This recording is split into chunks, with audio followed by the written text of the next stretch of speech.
Ayan, good morning guys. Magandang umaga, magandang pag-asa, magandang araw, magandang lahat. Kasing ganda nyo sa manonood. Ayan guys, may naisip akong kalokohan kay Susan. Ayun, lumayo-layo. Dumistansya ako guys para hindi ako mahalata.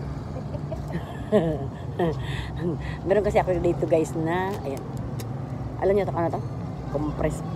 Compress towel. Yan, ipapatry ko to guys kay Susan. Kunyari sasabihin ko, ito na yung dapat na magiging candy ng mga matatanda. Walang lasa. Tingnan natin kung anong magiging reaksyon ni Lola Susan guys. Samahan nyo nga ako.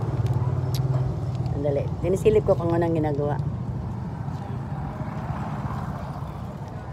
O ya, anong? Nagsi-cellphone. Nag-scatter ang loka. Siguro may pera. Saan? Marasan? Ano yan? Scatter ka ano? May pera. May pang scatter. Yan. Prate ka ano? Simple-simple ka lang yan. Oo, nakita mo? Nakita mo ay, yung wow. pinakita ko sa'yo kanina? Ay, wow. Saan na nakadaan? Dali lang. Ito naman. Masyado ka na. Hindi ka pwede kumpisa eh. Patrip agad.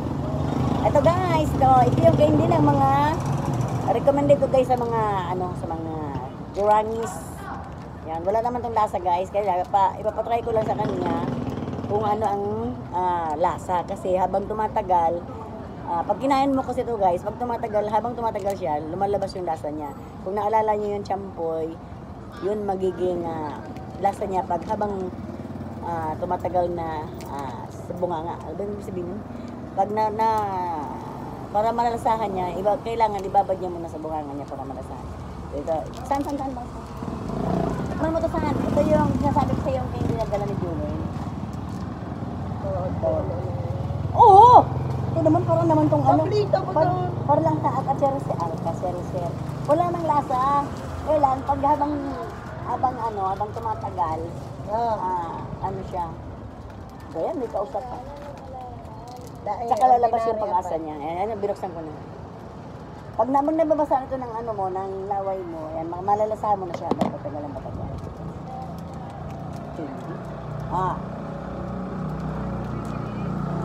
And guys, pero tingin mo na kay Lola Susan. Siya ang makapag-judge kung ano ang lasa. Mamalakot na? Siyempre nga, ganyan talaga yan. Habang ang cellphone ko mahulog. Paano ka dyan? Ano lasa? Habang wala pa kasi, hindi mo pa kasi nababasa. Kailangan babad mo muna yung sa laway para malasahan mo siya ng maayos. Yan, mapatry ko sa'yo. Yun yung galing ng ibang bansa na candy guys. Matabang talaga siya sa umpisa, pero habang tumatagal, lumalabas yung lasa niya. Ayun, lumipad na yung ating plastic sa ating paninda. Sandali nga muna guys, lagyan ng ipit.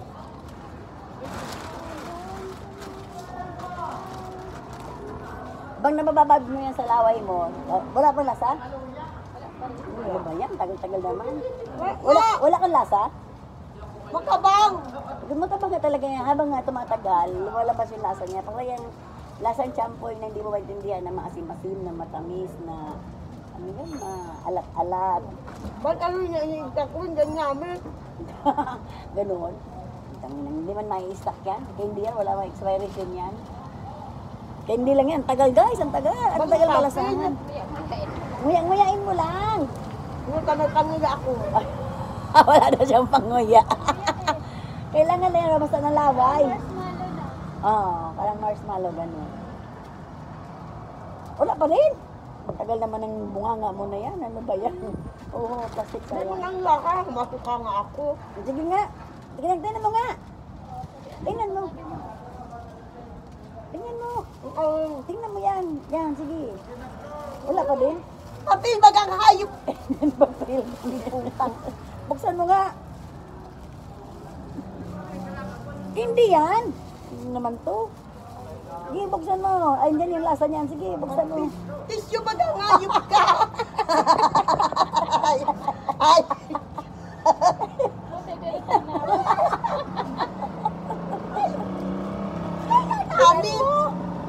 Hindi mo pa nga nabubuksan eh. Ganun mo.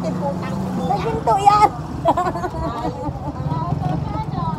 Naginto yan saan?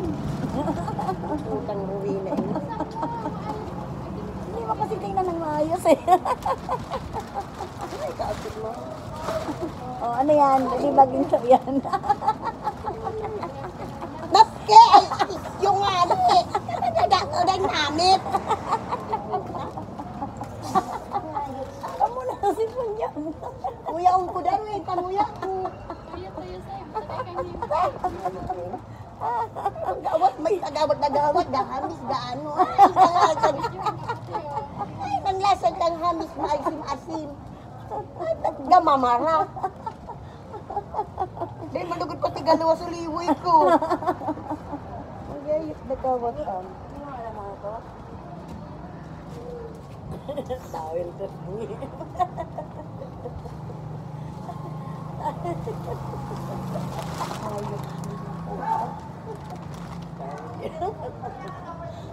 Hayop ka, manamis-namis. Manamis-namis. Amaralsom. So, yan lang.